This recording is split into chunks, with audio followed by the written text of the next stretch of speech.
All right, guys, welcome back to another episode of Natty News Daily Weekly. We're in a different setting, recording in the recliner back home. I would like to think that this is like this fun little Where's Waldo game I play with you guys, but in reality, my schedule is just so inconsistent that I can't actually record these on any one given day. Um, but we're still getting them out on a weekly basis. If you consider Sunday last week and not the beginning of a new week, maybe you're getting two episodes this week. Maybe you didn't get one last week. However you want to phrase it. We're still getting you guys the information of natural bodybuilding across the globe as frequently as we can. So, not too much to report on, no big crazy stories. There's one thing that I'm kind of working on behind the scenes trying to iron out. Today, we're going to cover a couple athletes. We're going to cover a discussion post, if you will. It's going to be nice, light, breezy, happy, right? Let's go to it. So Bryan's starting it out. Just wanted to highlight this athlete. That's where we got started. Athlete first, trying to like showcase who's going to be on stage this year, especially with the weekly updates that I'm doing here. Um, Bryan went, as he said in the caption here, 2 for 2 in 2022, bringing it back in 24 with some massive improvements. He already was a phenomenal athlete before. I mean, that's a pretty nutty taper, pretty good silhouette there, right? From all angles, very dense. You can see striations, and he's 20 pounds above stage weight, prior stage weight. So we'll see what a stage weight is. Probably similar, right? Being an experienced athlete, but you never know, right? Could be absolutely lights out at the same weight compared to last year. Time will tell, right? Not too much missing here. Great taper, lats, the quads, obviously, chest from the side, good. Maybe could be a little bit bigger, but who might I critique, right? Guy would just absolutely smoke me 10 out of 10 times. So great athlete, one to watch. I will be certainly tuning in to his prep. And then we do want to welcome to the WMBF family, Guam, right? So that's 50 plus affiliates. It seems like the international affiliates, it's the thing to do, right? WMBF continues to grow them. That's been their like big thing in the past 5 years. OCB, we talked about already in the past couple months. They've announced their 12 affiliates or to be 12 affiliates. Everyone's expanding. We'll see how it goes. Guam, we'll see what kind of athletes they can pull, right? I love the fact that it is now truly a global sport and there are truly global affiliates and federations. And I would like to see as many of those international athletes on one stage as possible. So I think it's a good thing. We'll continue to watch, see how their inaugural show goes. Obviously, I'm going to back that up with some news that some people won't like. The NPC, now, this is not just from this post. This is confirmed from phone calls that individuals that I know have had, multiple individuals actually, with the promoters of these series of events. They're serious about natural bodybuilding. This wasn't just like smoke and mirrors. Hey, we're going to do it. We want to do it. Like, no, it's a mandate that they weren't kidding. In 2024, one NPC natural event per state. Done deal. Not a question. It's happening. Some of the things they are questioning are what the timeline for what they consider natural will be, but they are very serious about drug testing the winners and doing off-season drug testing. I highly doubt that we would see a polygraph coming out of the NPC, but time will tell. And honestly, some of the natural federations don't even do a polygraph, and that's even kind of like a point in contention within the true natural federations anyway. So, you know, it's gonna be a dogfight. And if you're in a federation, an executive of a federation, you got to earn the loyalty of the athletes now, right? There's a lot of competition. And we've said it time and time again, NPC, IFBB, for all the stuff you don't like that they've done, for all the shady maybe stuff they've done to certain people, some tactics we don't like, they got the money. And that's what a lot of the athletes are going to listen to.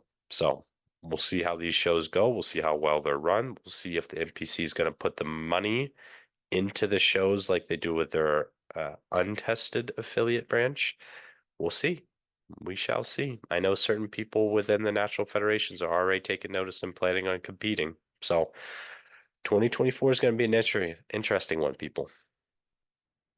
And then Mark with Mr. America bringing on Courtney Spieth. So if you don't listen to this podcast already, Gym Eat Repeat, that is Mark's podcast specifically for the Mr. America.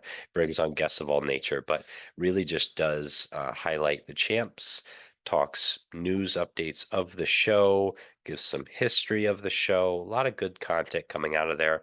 And this, in my eyes, is one of the top shows in the US currently, right? So if you're an athlete and you want to compete against some good athletes, this is a place to be. Doesn't matter their division, right? Women's bodybuilding was huge here.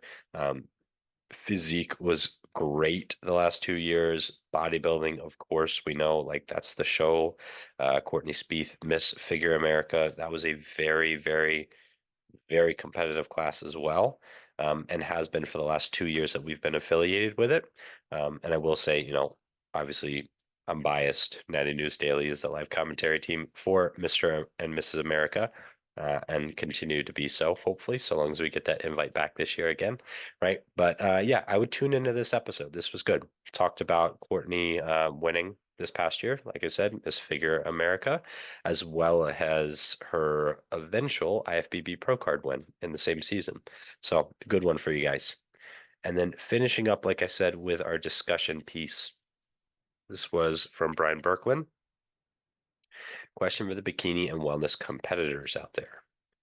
Not all events, but many events across the country seem to have more male-dominated judging panels. Personally, I feel we need to see more women that have competed in the bikini wellness categories, women that understand the criteria better, women that understand the posing, the presentation, the stage presence, and just having more women than men judging women. So I wholeheartedly agree that knowing the bikini and the wellness categories is challenging, especially with a number of federations. If you're competing across federation lines, every federation has slightly different posing, especially when it comes to bikini and wellness, if they have wellness. But if we wanted to even just hone in on the bikini even more, right? WMBF versus OCB versus INBA, three very distinct posing styles, three very distinct criterias. One a little bit more full, one a little bit more lean, do's and don'ts of each. It's kind of messy, right? So I would love to see standardization of judging across all federations, but we know that's not going to happen, right? So first off, know your federation's guidelines. Look on the website, study them before you do a show. You can't go in and assume, especially on the female side of things, that you know the posing. But even on the men's physique side, WMBF has some criteria that are slightly different than OCB, INBA, and some of the others that I'm aware of, and the hand placement specifically for men's physique. So again, know your criteria.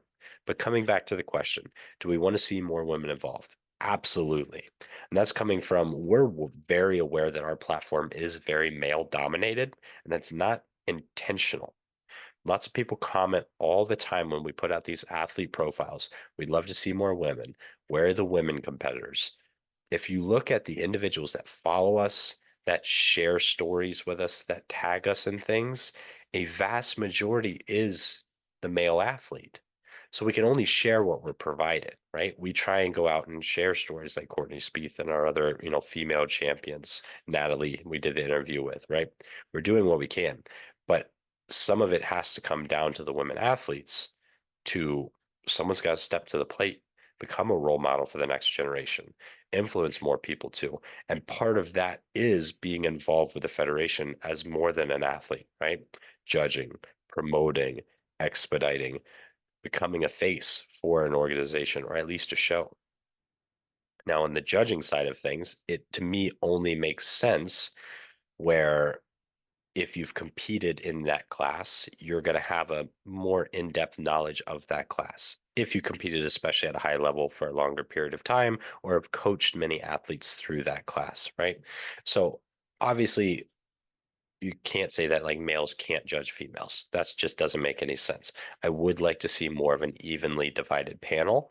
I think that's only going to serve to make the judging more objective and less subjective, right? Especially we know that, and for those that are listening that don't know, most of the organizations have a judging test where you don't just come on and judge. You have to go through a curriculum, if you will, to become a judge, and that is updated as they update their judging criteria. I would like to see like continuing ed across the board almost, where you have to go in and requalify or reclassify. You also know that bigger shows hand select their judges. And this is something, if you actually go back to our podcast with Sully of the OCB, very in-depth judging criteria. And he looks at statistics in certain judges and how close they were to the average score when selecting judges for the Orton, right? So he knows almost like an error rate for the judges. So there are certainly things that have been done to make the judging more objective. Um, but man, it's tough. It's tough, especially when you start adding in men's physique, women's bikini, where the overall look in the package and the like the hair and makeup and all of it adds into that. It's very hard to put a score on that, right? But it's something that must be done. That's the nature of the sport. So, what do you guys think in regard to Bryan's post? Go to his post and comment on it. Give your thoughts. Also, drop a comment in this video if you want to, right?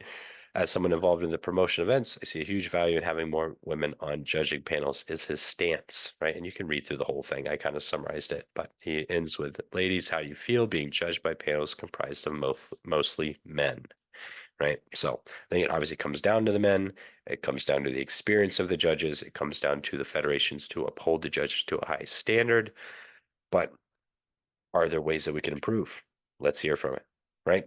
So if you guys have comments, if you have thoughts, if you like this segment and the other segments we're doing, if you like what we are doing with Natty News Daily, if there's someone you want us to cover, if there's an athlete you want us to highlight, if there is news that you want spoken about, you want to hear our thoughts, please let us know.